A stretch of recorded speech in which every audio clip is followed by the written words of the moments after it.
Hey, how are you doing today? I'm doing fantastic. How about you? I'm doing great, thank you. Thank you for joining us and talking with us today. We're really excited to get to know more about what you do and just pick your brain a little bit. Yeah, absolutely. And we'll just dive right in and get started because I don't want to take up too much of your time. I know you're having a busy day.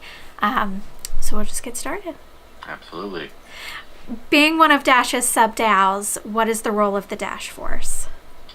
So Dash Force was originally founded as a sort of community energizer type proposal, is in to do a lot of public outreach both in person and online. Now, what that quickly morphed to provide a lot more services. Mainly what we do is we're a news service. We run MasterNodes.Pro and a variety of online media offerings like weekly podcasts and a few interview videos, etc. And we also run Discover Dash, which is a Dash merchant listing, sort of like a Yelp-like site and soon-to-be app that lists almost 5,000 Dash merchants around the world. Oh, wow. And so that's mostly what we do. We do some conference appearances, interviews, things like that. But mainly we're the public outreach arm of the Dash community, more or less. Very cool. You guys also post something about Dash Force meetups. What are those? So that was one of the original things that we ended up doing, is basically in order to, in the early days, the Bitcoin revolution, etc., was conducted through a lot of meetups where people would all gather to learn from each other at one specific spot, and then they'd go trade or set new people up with wallets, etc., etc. And of course, that kind of, it's easy to run on like peak enthusiasm, and sometimes people can get a volunteer activist, as I used to be one myself for many years, burn out pretty quickly, especially if you're spending your own money giving your first $5 or whatever in cryptocurrency to other people. And so that's what we do is incentivize people to run these meetups by reimbursing them for paying people their first little bit in cryptocurrency, first little bit of Dash so they can get started, and to kind of cover their cost of their time to go run it. So the meetup program has been pretty successful. We've had a whole bunch of meetups all across the world, from California to Mexico to Ghana, Nigeria, and all over the place. Wow, that's really cool. Getting everyone involved. Yes, absolutely. Speaking of which, what is the latest on the project of integrating cryptocurrencies in the infrastructure of the existing banks? Yeah, so that's one thing it's always an interesting dichotomy, if you would call it that, is that we have cryptocurrency for some has absolutely no place in the context of banks. It is literally the anti-bank. People get into cryptocurrency so they don't need banks. On the other hand, you have several distributed ledgers that want to make banks more efficient, that want to fully embrace them, make them more efficient, work with them. Dash kind of falls more into the first category of, it's meant to be a peer-to-peer payment system that in a lot of ways replaces what a lot of banks do and does it better in a more decentralized way. Now, where it does kind of be, where there's sort of a relationship, is that at some point you need a way of getting Dash. And as long as, I get paid in Dash, not everyone gets paid in Dash. So the only way to get some for a lot of people is to buy some. The only way to buy something is through their bank. So for example, there are quite a few Dash on-ramps that interface with the bank. For example, Uphold is directly integrated into the Dash wallets. And so with the one app, you can go use a bank transfer to go buy some Dash. But generally speaking, it's more of a relationship for people who need to use both, but it's not something that, the end goal of Dash is to become completely independent of banks and kind of obsolete a lot of banks' functionality, but not necessarily there. In my personal view, I think there will always be some use for banks, for example, for lending, for things like that is just out of the purview of straight up cryptocurrency. So that is the end idea for consumers, to just be completely separate from banks. Yeah, to remove the requirement of a bank or a bank-controlled service in order to just have money. You should have money. That's why Dash is called Dash, digital cash, So just like a piece of paper, just like a little paper note, you can just pay anyone anywhere. You don't have to ask permission. You don't have to call anyone and say, "Hey, can you authorize me giving this piece of paper here?" You can just transact openly and freely. And if you need a bank for something, like you want to get a loan to, get a mortgage on your house or whatever, that's a completely separate thing. Right. For now, that could change. Yeah, who knows? There might be Who knows? a mortgage coin that comes out, and just you have some little way that you can capitalize that loan without a bank or other institution. But we'll see how that turns out. Anything would be possible at this point. Of course, absolutely. We've been hearing about Dash Evolution. What is that? Is there an estimate of when that will launch? Yes. So, what Dash Evolution has morphed and evolved over the years. But the main thing was, we want something that is a platform that's easy to use for, even your grandmother can use it. That just makes it so you can send and receive to anyone, anywhere, easily, without all these technical hurdles, also without a third party. So when you have, say, a service like Coinbase or something that might be a little bit more user friendly, but is still custodial, it's still a third party you're trusting, or something like, say, Handcash, which allows you to send to usernames, but and you still hold your own private keys and money, but it's still a third party company you trust. So in a word, Evolution is meant so you can have that PayPal or Venmo type experience, protocol level, and in a way that can't be shut down, with sending to usernames and contact lists and all that data being stored on the actual Dash blockchain as opposed to some third party. And making it easy for everyone.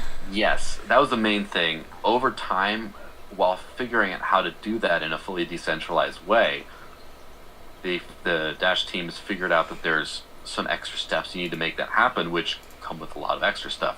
So the Evolution platform will be a full DApp platform, or decentralized application platform. So you'll be able to build actual Dash dApps to run a whole variety of different functions. And I'm particularly looking forward to a Dash, like a Facebook type dApp for Dash, because already Facebook Messenger has an encrypted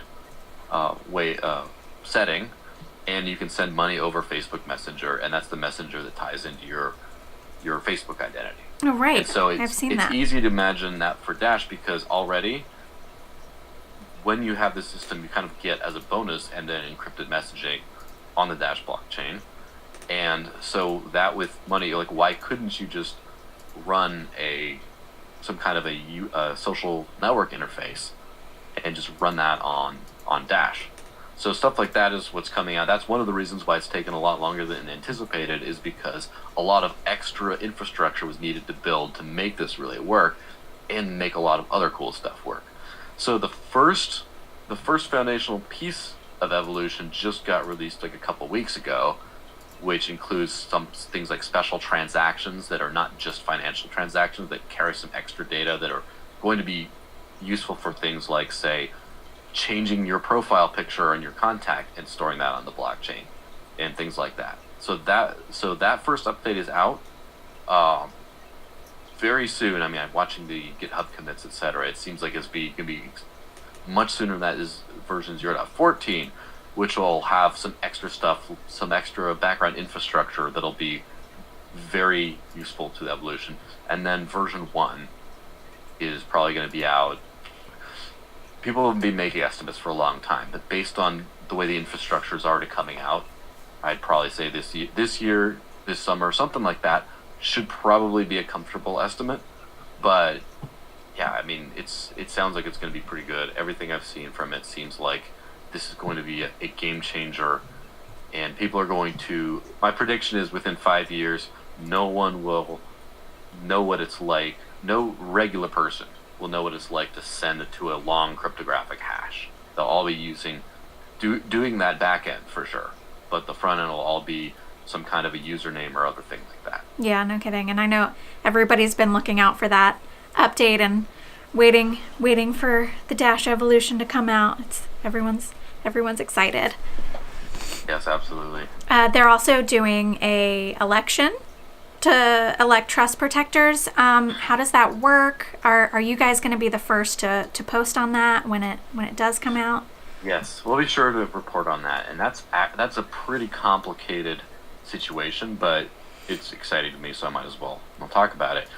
Uh, Dash is the world's first decentralized autonomous organization, meaning it's decentralized, open participation. Anyone can participate in it and running it without anyone else's permission.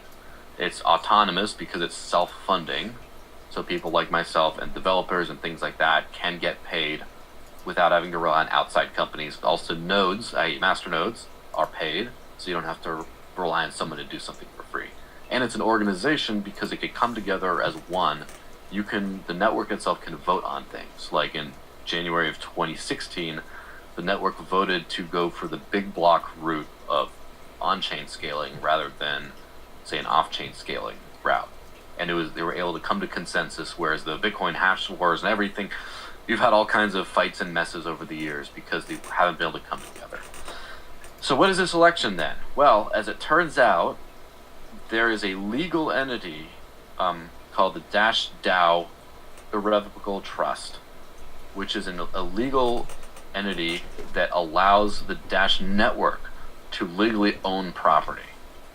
And so the Dash Core Group, which is a legal entity that represents the development team, is owned by this legal structure, which means that now, say you do a network-wide vote and say the core team sucks, we don't like them, we're going to hire someone new.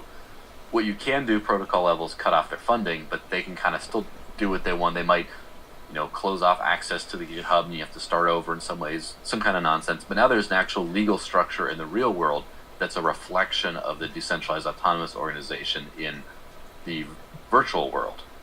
So basically, there's a board of trust protectors that get to decide. They get to run the trust, which then has a say in any items that the trust actually owns, and that's what the election is for. It's just Masternodes get to vote for real-world trust protectors to run the legal entity that kind of provides the real world, or as I would call it, old world, backup to what has been going on the blockchain for years now. Wow.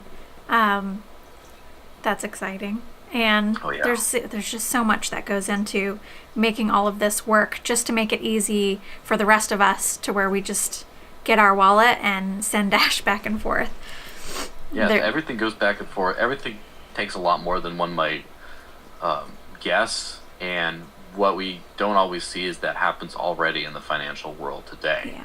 How much goes into printing money, how much goes into making sure that they're not easy to counterfeit, how much goes into the banking industry, the SWIFT system that allows banks to transfer money between each other, how much goes into, like, how much electricity costs does the banking system use? Is the banking system environmentally friendly? There's a lot of stuff that's going on. And so when people say, oh, I'm just into cyber stuff, there's a lot of guts behind, a lot of machinery behind it. And the ultimate success is to have the most well-balanced, state-of-the-art, high-tech underpinnings, but have it just move as easy as to seem like magic on the front. And that's kind of like the concept of magic, is something seems so easy that you can't even imagine the difficult things that went into it because it worked so well. So, for example, when you take this thing, poof, it's over here now. It just seems like it literally disappeared and went here. You don't see the whole sleight of hand and all the other complicated training and misdirection that goes into it. So, hopefully, we're aiming for something that we have a magic experience. It just seems like, wow, I sent money to 5 different countries in the space of 30 seconds, all in a train, and they all bought something along the way. And it just was magic and secure, and it works. Whereas behind the scenes, you see thousands of nodes deploying all kinds of long-living masternode quorums that then lock the inputs of specific transactions and invalidate blocks while the miners go and put them and receive a small fee for that and put it into the thing. And then in the meantime, the connection between the two usernames was acknowledged in a state transition that later gets written to the blockchain in the form of a hash that references to something on the Dash drive, the IPFS-based sort. There's all this kind of crazy stuff that goes into that little zip. Oh, that magic transfer value. it turns out had a lot of crazy hardware and software behind it. Yeah, no kidding. And I know quite a lot of people that are working really hard to make that happen and to make that magic happen for the rest of us. And so we appreciate it. Lastly, how can the community support what you're doing, get involved, stay involved, make Dash even bigger than it already is? Yeah, so the number one thing you can do is become a Dash user. Now, a lot of people either say, buy my coin, or they say, not investment advice, but buy my coin. Which, it is what it is, whatever. Just say use it, and use it in a way that makes sense to you. So if you go look for Dash Wallet in the App or Play Store, you can get a Dash Wallet. You can buy some via Uphold in the Android wallet, and soon to be the iPhone wallet. It's actually included. BitRefill is a gift card service that gives you a 10% discount on Dash vouchers. So you can buy stuff off of Amazon for like a 10% discount on Dash right now. I don't know when they're ending that promotion, but it's going right now. So you can actually save money by buying Dash and using it to buy other stuff. DiscoverDash.com shows you everywhere you can spend it around the world that we know of today. And hopefully you can find some good local store or meetup or something you can go to and make the use of that. While you're at it, DashNodes.org is all the news, all the relevant news, the number one source of Dash news in the world. Go there, get educated on what's happening, and go share that out as far as you can, because Dash is still kind of a little bit of the sleeper hit that has been doing some really incredible work, but there's a lot of noise in the crypto space, so it doesn't always get fully reported outside of our little bubble. So expand that bubble. Share those articles far and wide. Anything you find interesting or think other people should know about, just spread that to the world. And I think you'll definitely help us all immensely, and hopefully the world, if this is really the world-changing technology. I hope it is. Yeah, well, we're all in support of that, and that's what we're all here for. And I'll definitely share all of those links in our description below, so everyone can just click on it and easily get all of that information. And thank you again for just coming out today and talking with me. Yeah, absolutely. Anytime. Thank you, and I hope you have a fantastic rest of your day. Yeah, you too. Thanks. Thank you.